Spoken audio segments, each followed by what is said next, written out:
Okay, so hey everybody, and welcome to our very first um, new thing that I really felt like the Lord put on my heart. It's called Tips from the Table and from the homeschool table, which is sometimes a kitchen table, which is sometimes craft table, and all the other things. And so I have been homeschooling for 5 years. My friend Amanda has been homeschooling for 11 years. And I have been the recipient of so much knowledge and wisdom from so many ladies who are so much farther than I am. But the only, but I get a lot of people who come to me and ask me questions just because I'm a nerd about homeschooling and I love it so much and I love learning about it and I love doing it. But I was a public school teacher in the past. So it's just sort of one of those things. I love it. It's in my blood. And but that doesn't mean that it makes me the best homeschool teacher. And so we're going to be talking about that tonight. Like I said, we are going to be recording this. We'll be putting these on YouTube. We'll probably be doing this about once a month. You know how homeschool lives can be. So it could be every other month, however that goes. But we just want to be an encouragement to you people on this call because we have guys and girls. And we also want to, for this to be something that you can share with people. So I'm going to turn this over to my friend Amanda. And the very first question that we're going to be talking about on this call is, or the first thought is about, I don't feel adequate for this job. How can I possibly do this? And I'm going to let her share what is on her heart about that.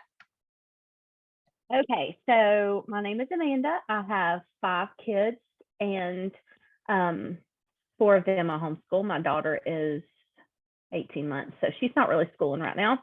I'm a pastor's wife and we have 2 businesses. That's a little bit about me. Hold on, I got to put a timer on so I won't be like going over my time because Lord knows I could talk about homeschooling all day long. Okay, so yes, here we go. Okay, so question, how am I capable of homeschooling? I got bad news. We are not capable. We are not capable whatsoever, but we serve a God that is. He is capable of allowing us to do anything that we have on our heart or he calls us to do. I personally did not go into homeschooling as, you know, I had sent my kids to public school and then took them out. I, from day one, have homeschooled. Me and my husband talked about it before we got married, and that's what we were going to do. If I wanted to send my kids to public school, which I do sometimes, he would not allow me to. So it's just going to happen here. So if God calls you to do something, he's going to equip you. And a lot of times, like she said, we don't feel adequate and we feel like we're not equipped. But if God calls us to it, he will bring us through it. I've heard a lot of preachers say that. We know Proverbs 3:5-6 says, trust in the Lord with all thine heart and lean not into thine own understanding. In all thy ways acknowledge him and he shall direct thy path. If God puts you in something, he is going to direct those paths. If we're trusting the Lord for the guidance, he is going to direct those paths. Also, I have to quote this verse sometimes, Philippians 1:6, being confident of this very thing, that he which hath begun a good work in you, he will perform it until the day of Jesus Christ. If God's putting it in there, he is going to get you through it. A few of the, not stipulations, but a few of the things that I can tell you now is, number one, you don't have to be a teacher. You do not have to have, of course, every state has different requirements, but you do not have to be a teacher. Some you have to have a high school diploma or GED, and I noticed some just says you have to be capable to homeschool. So I don't know exactly what that would consider, but I think any of us mamas are capable because God made us the mamas. Whether it is a child that you physically bore or a child that you have adopted. I know a lot of people that have adopted kids and they homeschool. And so whatever it is, God made you that mama or that daddy of that child. And if he has called you to homeschool, he will allow you to do it. And so one thing that I always say is, I think to me the hardest thing about homeschooling is bouncing everything out from the house stuff. So one thing I've learned over the years, because I like a clean house, one thing I've learned over the years is you have to remember there's going to be messes. There's going to be all kinds of stuff. You've got to just go with the flow and remember your child's education is there. And if you can put your child's education as a priority, and that's was hard for me for a long time and still is sometimes, because I'd rather have a clean house than worry about my kids' schoolwork. I mean, that's bad, but that's how I am. That's my personality. I have to realize it's a priority, and you know what? I have to be willing to put things aside and make it a priority. I know a lot of times people think, okay, I've got to be a teacher. I've got to I don't have a college. I do not have a college degree whatsoever. I actually graduated from homeschool. I had homeschool for 2 years. So I went to public school my whole life until my last 2 years. And thank God for that, because I was one of those that fell into peer pressure. And so it was a big lesson for me to homeschool those 2 years. But anyway, I graduated from high school, the homeschool, and I have a diploma, and that's it. I didn't go to college. I didn't get anything even further in that. But I have been homeschooling, and has it been an easy road? No.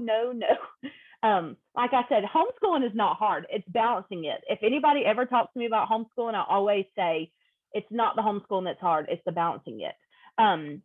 So as a mom or a dad or a grandmother, whoever it is here, we know our kids. God has placed those children in our lives, and we know them better than anybody else. You can send them to school, but those teachers do not know your children like you know them. You know them more than anybody in their life.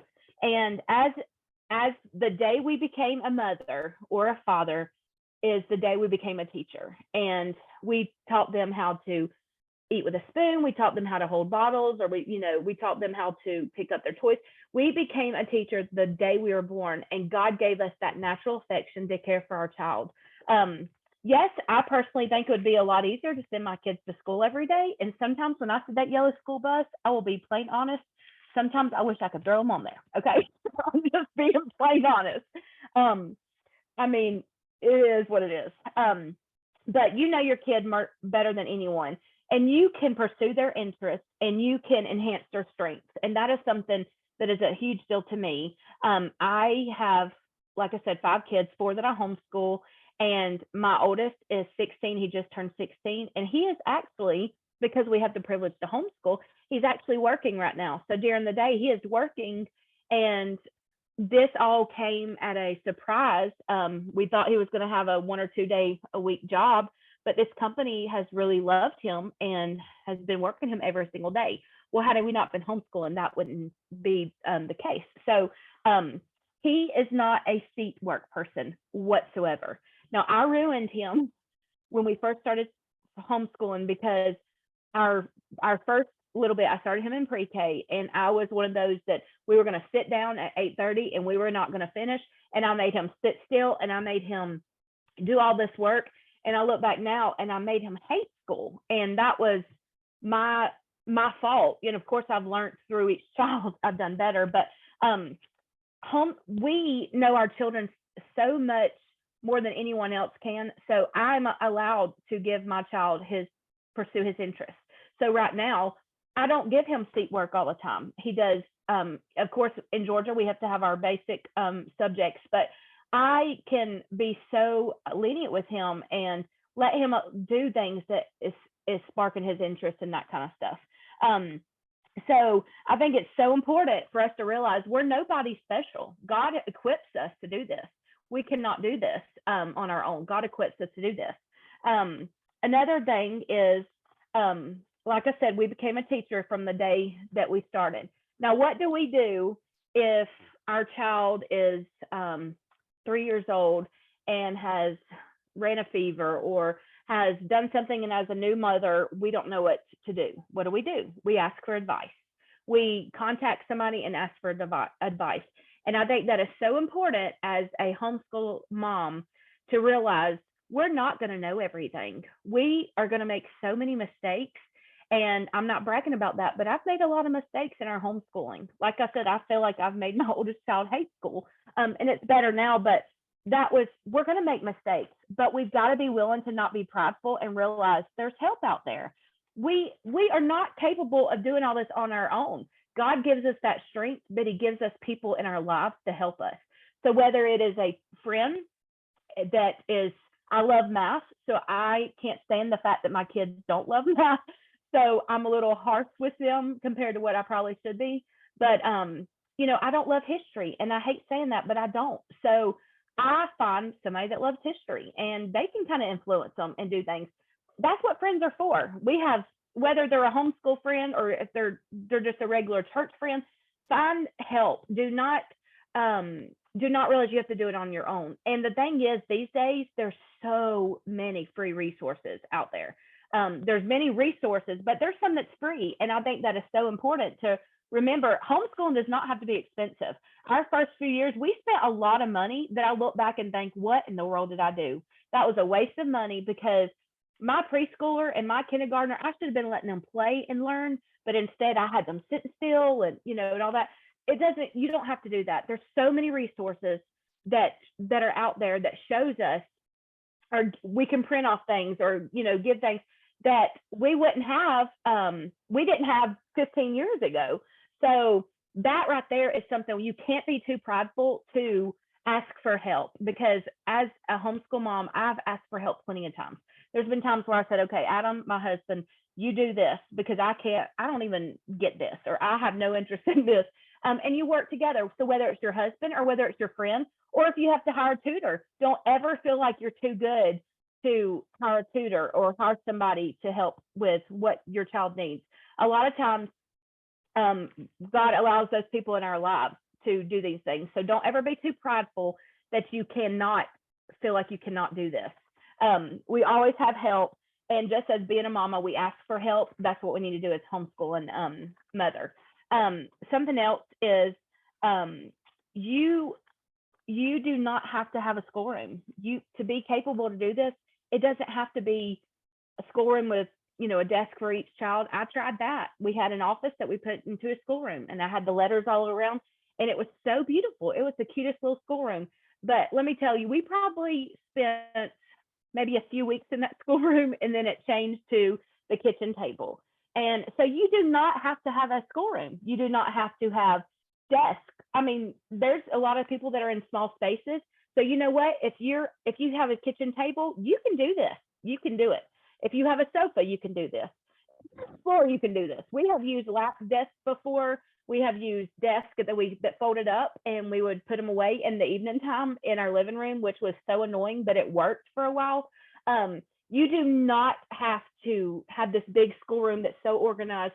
I know a lot of times on Facebook and other social media, you'll see pictures of people's schoolrooms, and and I'm like, that is wonderful, but that's not reality for us. So you don't, as a lady, you do not have to feel obligated, and that the only way you can do homeschooling is if you have all of this. And like I said, social media will make you feel like you're not doing enough. And there's been so many times, I still struggle, so many times that I will watch or look at a picture or watch a video of something, be like, man, she's got it all together in her homeschooling. Well, you know what? That must work for her, but for me, it may not work. And so you have to realize you are who you are. You are those children's mother, and God is going to give you the grace and the capability to do this, but you can't do it without him. But it doesn't take much. It literally takes you having an unction to want to teach your kids. It takes you having just somewhere where you can do schoolwork, and a lot of it is reading. You can just sit and read, and the kids learn so much. I have went from more of a traditional, you sit down and do all the seat work. That's so much seat work, and then I moved to something else. I've not been the same person I am 11 years ago. So you have to be willing to change as well. You have to be willing to say, okay, this is not working. I remember hearing a lady speak at a ladies conference, and a real known lady, and she said, my kids didn't even finish their curriculum ever. At the end of the year, we were like, okay, we're done. It's over.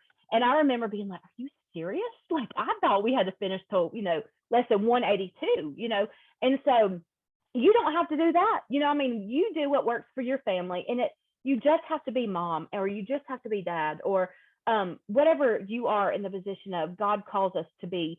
That's what we're capable of doing. God gives us that. I want to say, I know a lot of people went through this COVID stuff when COVID was going on.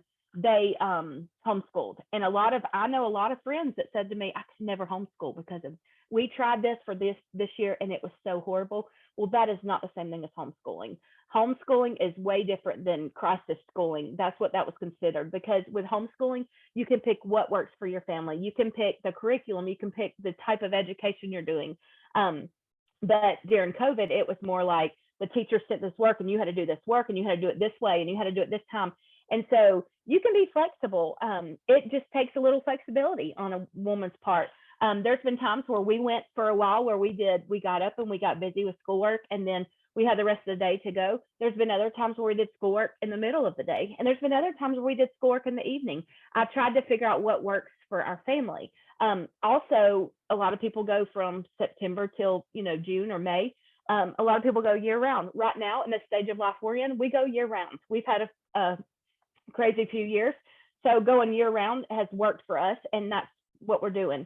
But it doesn't matter where you are, what you have physically. Like I said, if you have a dining room table, or if you have a sofa, you can make this happen. You do not have to be feel like, okay, I've got to order all this curriculum and I've got to have everybody this. I try to do stuff like fun, like get the kids new pencils, or do the stuff like we would be doing going back to school. But you don't have to put a lot of money into it. And we have a business that my husband buys gold, so he has his own business. So it's a good thing in one way, and then another way it's harder, because it is you can't be as flexible sometimes, and sometimes you can be extra flexible. I also have a graphic and design printing business, and so I work that too. So sometimes in the middle of homeschooling, I stop and do that, or I wait till the kids go to sleep at night. So it all depends. You do what works for your family, but it does not have to be 9 to 2 every single day. And there goes my timer. Told you I would have to do it, so I would shut up.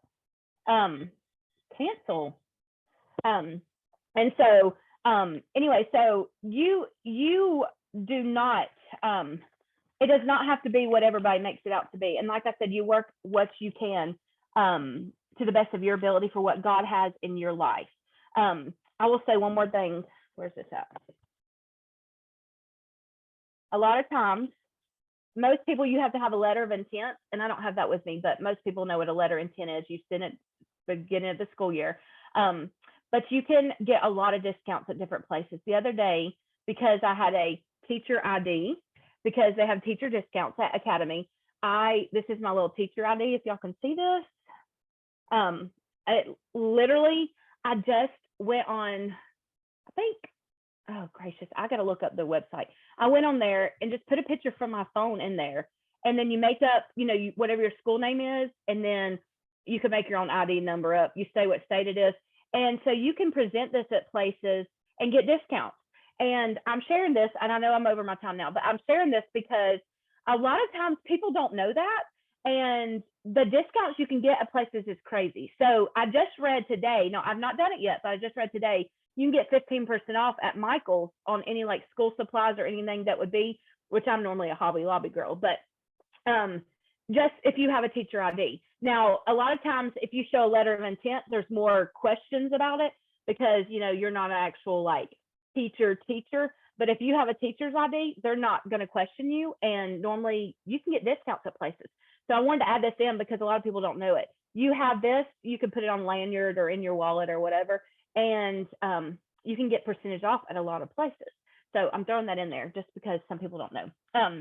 But anyway, so remember, we are not capable of doing this at all, but Jesus is, and that is the most important thing, because you've got to have.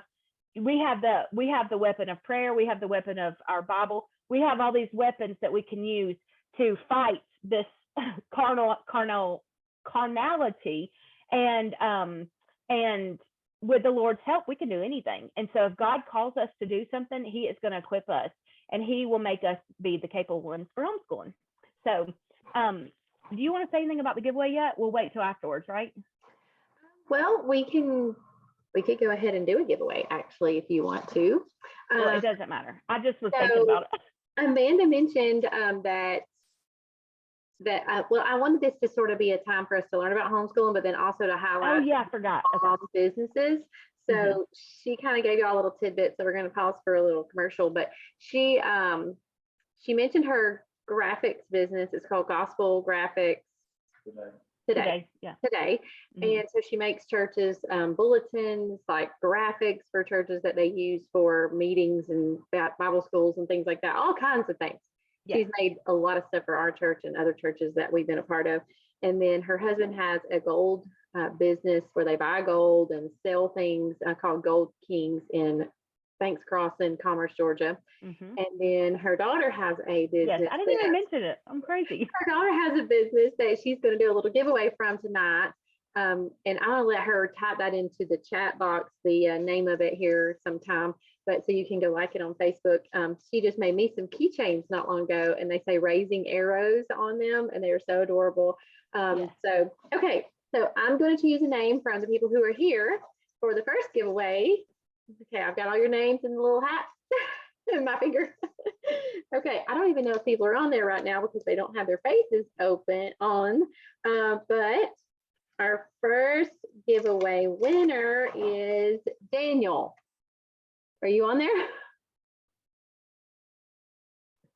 He may not be on there right now. Okay, Daniel, if you come back before the end, then you can have the giveaway from Annie's Cool Creations. She makes even things for cups and stuff, right? Like, yes, that's what I was going to show you. Now this one says Mama. Okay, well, maybe you can give this one to your wife, Daniel. Yes. And a keychain that says Mama. I don't know why I did not show this already. Okay, I'm going to put that now. Oh, is it backwards? Okay. I might need that myself, Annie. So we got Mama, and then we have come here, Annie, and we got this little Mama cup. Okay. So hey, this is Sorry, Annie. I'm here. All right, Daniel, you won something. I couldn't find the unmute. You won. He may not have. He said he heard. He was on there for a second. Okay. Well, we will get that to you, Daniel. I will message you, or if you can message. I can't hear from my kids. I'm sorry. Oh, it's okay. Can you message me on Facebook and tell me your address, and then I'll get it to you. Okay. Yeah. Sure. Okay. Sorry. I feel like I homeschool all the time, but anyway, in different ways. Go ahead. Sorry. Well, congratulations, Daniel. Okay. All right. So I'm going to go, and now I'm going to talk to y'all about how can I teach them everything. And I'm going to set my timer too, so that I won't keep talking because I'm good at that. I could talk about homeschooling for hours. And like I said, that's because it's just in my blood. I've loved teaching my whole entire life, and I do feel like it's a spiritual gift that the Lord has given me. But that doesn't mean that I'm the best homeschool mom ever, because everything that Amanda just said, I have experienced. I've only been homeschooling for 5 years. I have 5 children, 4 boys and 1 girl, and I'm currently homeschooling. Well, I consider her homeschooling because she's part of the loop, but she's in pre-K. She's the 4th one down, and she loves to do her little school every day. So yeah, I am homeschooling 4 right now. And then I have a little 2-year-old at the bottom, which makes life very interesting. So homeschooling with toddlers probably will be one of our next ones coming up. That is a skill in itself. Okay, so my thought that I'm going to be talking about is how can I teach them everything? Because as a former public school teacher, I used to have this long list of standards that I used to have to teach to my children every year. And so I geared my instruction toward what the state of Georgia told me what to do.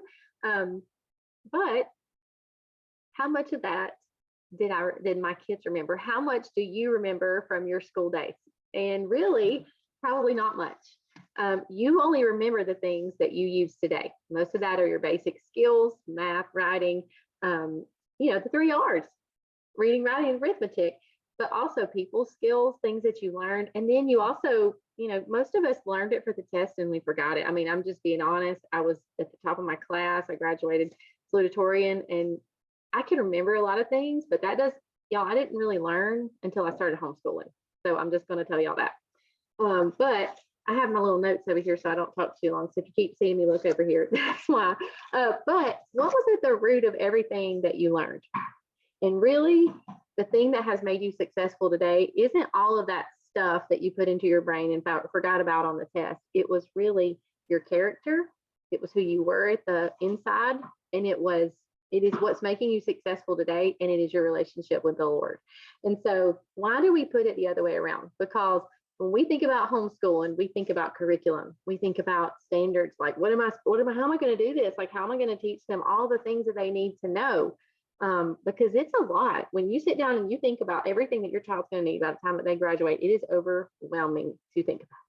And it is a job that I did not want to do. I did send my children to school for a few years because I felt so inadequate and I felt like I could not give him what he needed. And the Lord definitely showed me that. That's another journey. But, I thought about like a pyramid, or something like this. We put it this way.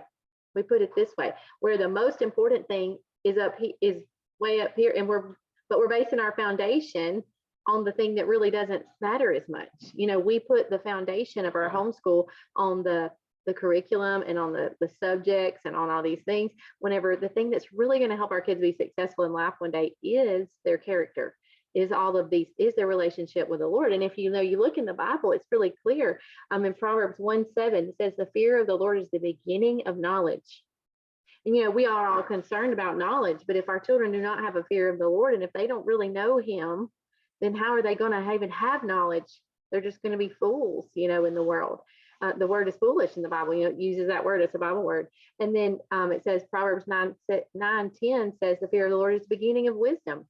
So we want them to have knowledge and wisdom. Those two things both come with fear of the Lord. And that is obviously not being afraid of the Lord, but it's knowing him, it's walking with him, it's having a relationship with him. And so that is our ultimate goal. And to me, that was one of the things that attracted me about homeschooling. It really wasn't that I was really that worried about the teaching part, because I knew I could do it, but it was that I could teach my children from the Bible. Like I could teach them based on a Bible way. It just sounded so appealing to me. So my question to you is, who makes the list of all the things that you're supposed to know? Who makes that list? Who invents that list? Well, they didn't even have a list like that a long time ago. If you ever really sit down and read about how our founding fathers, like the people who started this country, Abraham Lincoln, George Washington, if you ever hear about their schooling, you'll feel a lot better about yours because they didn't have very much. And like I was telling you, I had all these standards. The government is constantly changing these things, which is another reason why you shouldn't worry about changing curriculum, because they're changing standards all the time in public school.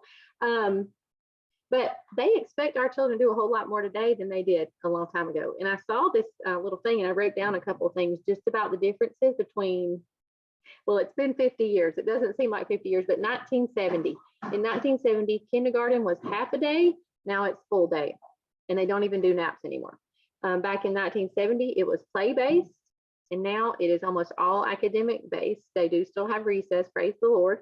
And they are only sitting they sit long periods of time, whereas there were more hands-on activities, which thankfully there is a little bit of gravitation towards that in some ways, just because I've been in education not too long ago, but still it is a lot of sitting for a young child. In 1970, this was the words. This came from actual sources. Should try to write or copy letters, should try. That was the word in kindergarten. They were going to try. Now they should be, not only, it doesn't even say that, they should read emergent reader text with purpose and understanding in kindergarten. I can hardly even say that out loud. Should be able to, in 1970, they were supposed to be able to count 10 items. And then now it says 20, but I think that number is even different. This was from 2016, the source that I got. I think it's even more than that because I didn't have time to look all that up.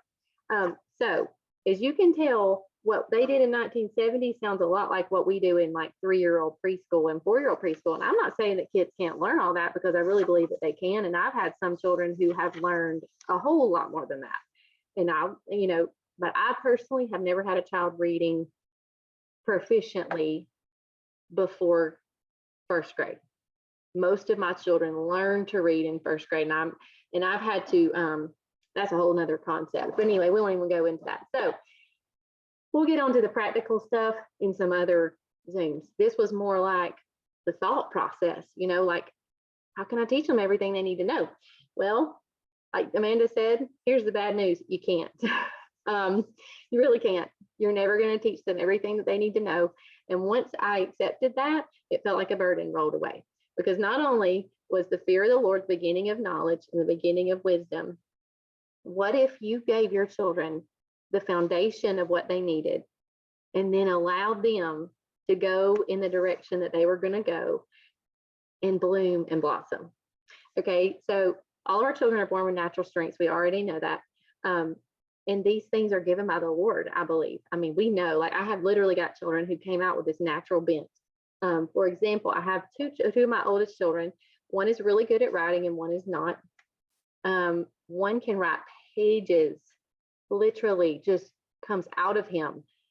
And then this other kid, he's 2 years younger than him. It is hard for me to get 2 sentences out of that kid.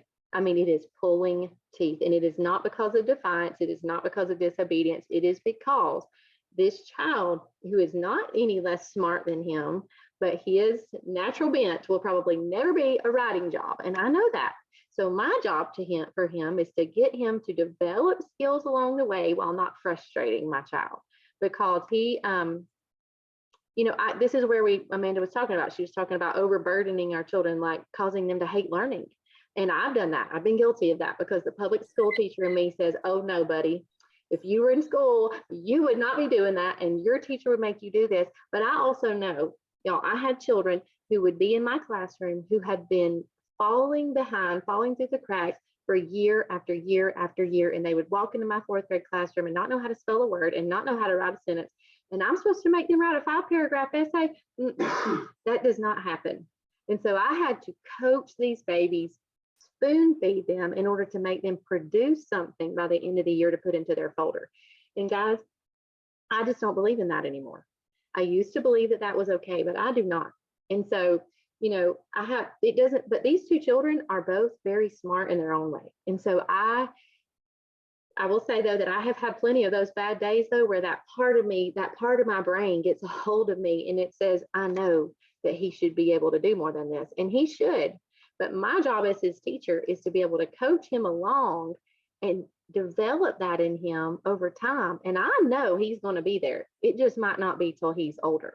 And I wish it was now, but it isn't. And I have had to eat a little dose of humble pie and go, my son, who is 9 years old, he could write a paragraph, but it's just really not going to be very good. And it's going to be hard for him. It's going to be challenging for him. But if you ask that kid to stand up and tell you about why what bearded dragons do and how they eat and he could give you a whole discourse on bearded dragons verbally from his mouth. So which one's better?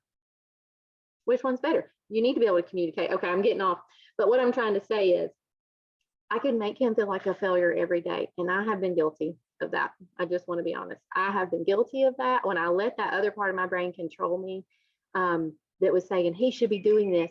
There goes my timer. But it never helped him.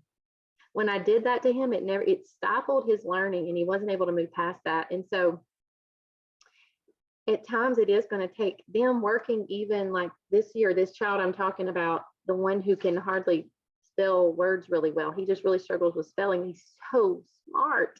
I mean, he can read books. Like he loves to read, and he loves to do that, and he loves to talk to people, and he loves to talk out loud. In fact, he's the greeter at our church.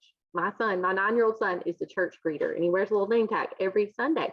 But if you were to ask him to go out and write a letter, that kid I was talking about, he signed up to be on the letter writing committee, to go write letters to new people.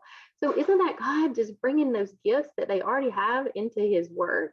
And that's my goal. But if I'm their teacher and I'm at home saying you're a failure because you can't write like your brother, you should be doing this, or I'm giving them this little box, you're in 4th grade, you should be able to do this.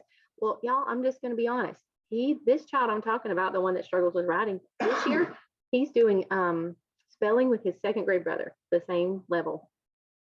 And that really took a lot from me, because I won the spelling bee in elementary school. Okay. I know how to spell. It was easy for me, but not for him. And you know what? He has felt so successful this year. And he's looked at me several times and he said, Mama, I spelled that word without even asking you. And he has felt so good about himself. And that's my job as his teacher, is to make him feel successful and to, I know where he should be. And I'm going to get him there, but it's going to take a little different route than I thought. And so really, that's what I was wanting to talk to y'all about. And I'm really done talking. But Amanda was talking about loving to learn and how we can't be, when they love to learn, they're going to go out and they're going to find the knowledge that they need in order to go do what they are supposed to do with their life. So I firmly believe that, yes, it is my job to provide an environment of learning, to provide a place for them to grow spiritually and in their education too. But I can't put them in so much of a box that they don't, it's kind of hard for me to explain it, but they're going to learn from things like books and reading. So when you teach them to read, going out and finding the things that they love and making a little project for them, like that's just an example. Like this year, I have that child who loves to write. He loves farming. So you know what we're doing for our reading curriculum this year? I got every book on farming from the FFA, like kid farming books. And he's literally just reading the books and writing down like his favorite things that he learns every day. And then at the end of this whole book that he's reading, he's going to do a little project for us. And he's going to tell us all about all these things he learned. And he's going to, you know, present it to us around the family supper table. That's what he's doing for reading this year. That I made it up. You know, there was no curriculum, but I centered it around him and I focused it on him. So I'll give you proof that you don't have to teach everything to your kid. You are on this call right now. And how many of you are 35 plus years old and you're still learning today? Every day. You are not done. You're not a finished product. Whenever your children graduate, really, they're just beginning, because you've laid the foundation and the groundwork, and this child is going to go out and grow and learn so much more outside of our home than even inside of our home. It's just beginning. But we have to keep the priority the main thing. So I've kind of talked a little bit about, you know, adjusting whenever things aren't working and how to make them create an environment. But I do want to go back a little bit to the practical, because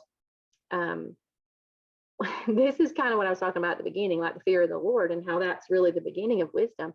I heard this at my very first homeschool convention. It's always stuck with me. What do you do when you're sitting in the middle of a math lesson and your two boys are hitting each other and punching each other, calling each other names? Happens almost daily at this house. And she said these words. In my public school mind, I would say, oh, you can't do that. You know, you got to move them out of the way. You got to finish that lesson. You got to get through for the day. And I am still a little bit that way. I'm kind of like, we need to get up and get going. We need to get done. Like, I'm done already. Let's get this done. But at the same time, she said, you stop and you go over and you address the children. You address the heart. Character quality. Yep. And that's what I was talking about at the beginning. You put the priority where it's supposed to be. And she said, and I just thought about it like this. What's your goal? Is your goal to learn multiplication and angles and all these things? Yes, you need all of that. It is good information. You need it. You're going to have it. But you're not going to finish math that day if you stop them in the middle of it, because sometimes it takes a while around here. You're going to have to, but you're going to have to remember what's important at the end of the day. And when you come to the end of your school year that year, and you look at all the things that you've done, because you're going to, and you're going to look back on it, is the most important thing going to be, well, we finished that math book this year, and you're going to stand there, you know, looking at all of that. But, or is the most important thing to go, we didn't finish. And I had to stop almost every single day. But he has grown this much in how that he's talking to his brother. And we don't always see that growth. And sometimes that growth is the hard stuff because it's on the inside. And it's so much, y'all, it's easy because our flesh really likes finished products. Our flesh really likes it, and our flesh likes to go, look what I did. And it's something you can hold in your hands. You can't hold your kid's heart in your hands, and you can't say you can't see that progress, you know, because a lot of times it's the Lord doing that work. But if we're faithful, you know, and we're willing to do what God has called us to do, I just believe at the end of all of this, like Amanda said, he's going to complete this in our children. And so for me, I believe that homeschooling is really more of a heart work even sometimes than a schoolwork, you know. And so that's all I really have. But I did have this written on my Bible, and I'm going to read it. The fear of the Lord is the beginning of wisdom. The way that the alphabet or the ABCs is the beginning of reading. So you learning your ABCs is like the beginning of reading. The fear of the Lord is like the beginning of your schooling, because that's the foundation. And so I may have talked about two different things. I didn't really mean to, but either way, I'm really thankful that all of you hopped on. And those were just two things that I felt like would be a good starting place for us, because I feel like if we could ever get over that hump of I can't do this, and that overwhelming feeling of, oh my word, how in the world am I going to do all of this? Two practical things about that too. If you only finished 3/4 of that math book we were talking about a second, you did a really good job, because guess what happens at the beginning of the next year? Review. The first quarter of the whole next year is review. So you've just done everything. You did it. But if you made sure, it's going to be hard. You're going to fight it. You're going to go, oh my word, I'm going to have to start this lesson again. That's what I think is in my head sometimes. I'm like, Yeah. you kidding me? You know, and but at the end of the day, I believe that we'll really feel that peace, and we'll know that we chose the best thing. And it wasn't always the easiest thing. Right. Can I say something? Yes, please do. Okay, so I was thinking, I wrote this down, but Galatians 6:9, let us not be weary in well doing, for in due season we shall reap if we faint not. Like you were talking about with a math lesson, as long as you see them succeeding a little bit and progressing a little bit, it's all due to us not giving up. It would be so easy for us to say, okay, I'm done with homeschool, which I've done plenty of times. I've said that, but you know, of course, not literally be done, but for the day, you know, I'm done. But the Bible even tells us, and we can use this for homeschool too. If we can't be weary in this and give up, because we are going to reap those benefits that we sowed. And those benefits could be watching our child read for the first time and know that we taught them that. I remember when my kids started reading. Now, my oldest one was like yours, you know, like he was a lot older to start reading, but my second one was reading early. But the adult that they started reading, and when they started, it was because I taught them. That was the best thing I could have ever read. And so, and then the Bible talks about your labor is not in vain. So just like we use that in our Christian life or that kind of thing with homeschooling, our labor is not in vain. If God called us to do this, we are going to be able to do it with all of our might, but we can't give in, and we can't grow weary, like the scripture says, in our well-doing, because we're doing what we're supposed to be doing. And in the end, we're going to reap that if we faint not. So we can't give up. But there are going to be days you feel like you want to give up. Like I said, there's been plenty of days I've wanted to send my kids on the school bus, but that's not what God's will is. So, you know, but I just wanted to add that as you were saying that, you know, any progress is wonderful to see, you know, see a child succeed at. Yep. I love that so much. Okay, guys. Well, I have two more giveaways, and one is going to be for an Amazon gift card for your classroom, because, well, we said we don't have to have a classroom, but everybody needs school supplies, okay? School supplies. In order to do this job. And maybe you just want some fun pens for you, or a planner, or whatever, okay? This is going to be for you. So that's what I'm going to do first. And let's see. I'm excited. Okay, let's see. Who is it? Sarah Mosser. She may not be on there. She's usually putting her kids on. It's me. I'm on here. Yay! You won a $15 gift card for your homeschool. Oh, yay. Thank you. That's awesome. Okay, now let's see. I think the only person on here that actually doesn't do Plexus is maybe Daniel. I don't know. We could trade the guests if need be. Okay, well, we're going to do one more giveaway, and this one is my personal business that I do from home. There's several other ladies on this call that actually are a part of my Plexus team, which is so fun because we all get to do Plexus together and we all homeschool and things like that. But I personally share about what Plexus has done for our health, and so that has been a huge blessing for our family's finances and our health.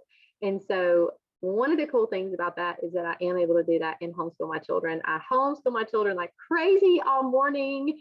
And then in the afternoon, I work my business, and I just love that because it's so flexible. But not only that, I really love the health benefits because it really has given my husband his life back. I mean, just to be honest, if I could really say the livelihood of my husband is all because of Plexus and the Lord, because he led us to it. But I really do believe that I'm not even really sure where we would be right now. And my husband is a pastor too. Amanda's husband is too, and my husband, they're friends. And so I really am just so thankful because I really don't know that my husband will be able to do everything that he does right now if it weren't for Plexus. So I really am so thankful for it. And I, like I said, I work that in my little bits in my afternoon. Sometimes I don't even get to in a day. So that's the beauty of it all. But I'm going to be giving away what I called an energy bundle because I believe that it's part of my ability to be able to homeschool too, because I have energy. And I have a friend on here who is another homeschool mom, and she says that she was falling to sleep at the table with her children a lot of times before she was taking Plexus, and really dealing with a lot of health issues. And so really she feels like Plexus has really helped her in her homeschooling because she's been able to function better as a mom. And that's really important. Like if you're a mom, teacher, wife, that's a lot and it really drains a lot out of you. And so supporting yourself at a foundational level is really important. So I'm going to be giving away an energy bundle, which is my favorite pink drink. And I'm also going to be giving away 3 actives with that. And so, I'm going to be doing that. And let's see, I'm trying to see here. You know, I think the only person on here that hasn't won anything that doesn't do Plexus is my friend Brooke. She's done it in the past, but I'm not sure that she has any left. So I may just choose your name, Brooke. All right. Hey, thank you. She's like, I'll take that. And she lives right down the road. It'd be a good excuse for me to go to her house. So Brooke is the winner of the Plexus Energy Bundle. Yay. Okay, so thank y'all so much for hopping on tonight. And I just want to just take 2 seconds and just pray over everybody here and pray that the Lord will bless you in your homeschooling this year. Lord, thank you so much for these ladies. I pray that they've learned something tonight. I pray they've gleaned encouragement from a lot of mine and Amanda's failures and the things that you've taught us along the way. And we know we still have so much to learn. We're not the experts, but you are, and you are the creator of knowledge and the creator of wisdom. And you are the one who will give these mamas the strength that they need every day, and daddies that are on here, that you will give them the strength that they need every day to accomplish the task that is before them. But I know that you'll fill in the gaps whenever we fail and whenever we're really not enough on our own. I pray that you will help us to know that you will fill in the gaps and that we can trust you every single day. In Jesus' name, amen. Okay, so I appreciate y'all hopping on. I'm going to stop the recording